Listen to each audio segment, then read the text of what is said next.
Welcome to Vanajamani kitchen. இன்னைக்கு நம்ம சேனல்ல ஃப்ரெஞ்சு டோஸ்ட் செய்ய போறேன். அதுக்கு 4 பிரெட் எடுத்து வச்சிருக்கேன். ஃப்ரெஞ்சு டோஸ்ட் செய்ய தேவையான பொருட்கள்: 2 முட்டை எடுத்து வச்சிருக்கேன், 6 ஸ்பூன் சர்க்கரை, 4 ஏலக்காய் போட்டு அரைச்சி வச்சிருக்கேன், கொஞ்சம் உப்பு, கொஞ்சம் வெனிலா எசன்ஸ். எப்படி செய்யறதுன்னு பார்க்கலாம் வாங்க. இப்போ ஒரு பவுல் எடுத்துக்கணும். அதில் இந்த 2 முட்டையை உடைச்சி ஊற்றிக்கலாம்.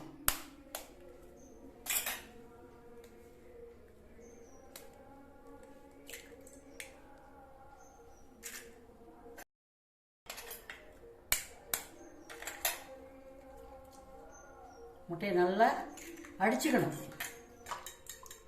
வெள்ளைக்கருவும் மஞ்சக்கருவும் நல்லா கலக்கணும். நல்லா கலந்துடுது. இப்போ ஒரு பிஞ்சு உப்பு போட்டுக்கணும். அப்போ தான் ஸ்வீட்டு நல்லா இருக்கும். உப்பு போட்டு கலந்துட்டேன். ஒரு 6 ஸ்பூன் சர்க்கரை, 4 ஏலக்காய் போட்டு அரைச்சி வச்சேன். அதையும் சேர்த்து கலந்துக்கலாம்.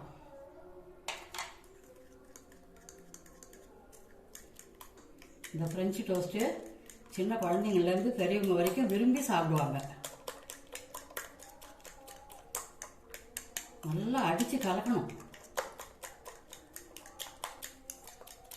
சர்க்கரை தூள் கட்டி கட்டியாக இல்லாமல் இருக்க நல்லா அடித்து கலக்கணும். கலந்தது போதும்.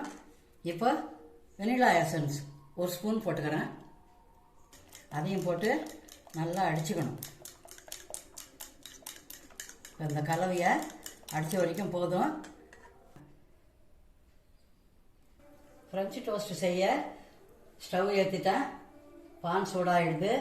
கொஞ்சம் வெண்ணெய் போட்டுக்கலாம்.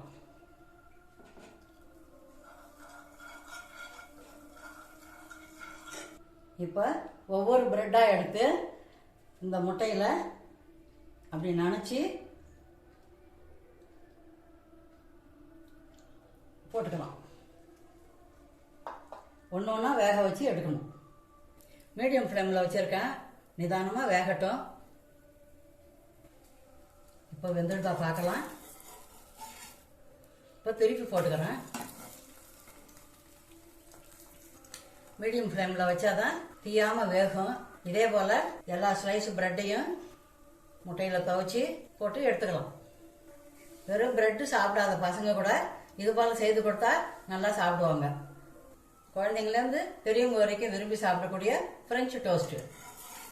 அடுத்தடுத்து இது போல் 2-3 தரம் திருப்பி திருப்பி போடணும். கோல்டன் கலராக வர்ற வரைக்கும் வேக வச்சு எடுக்கணும். வெந்தது போதும், எடுத்துடலாம். இதே போல் எல்லா பிரெட்டையும் துவைச்சி போட்டு டோஸ்ட் பண்ணி எடுத்துக்கலாம். ஃப்ரெஞ்சு டோஸ்ட் ரெடி ஆகிடுது. நீங்களும் இது போல் வீட்டில் செய்து பாருங்கள். எப்படி இருந்துச்சுன்னு கமெண்ட்டில் சொல்லுங்கள். இந்த வீடியோ உங்களுக்கு பிடிச்சிருந்தா லைக் பண்ணுங்கள், கமெண்ட் பண்ணுங்கள், உங்கள் ஃப்ரெண்ட்ஸுக்கெல்லாம் ஷேர் பண்ணுங்கள். சுவையான ஃப்ரெஞ்சு டோஸ்ட் செய்து சந்தோஷமாக சாப்பிடுங்க. தேங்க்யூ.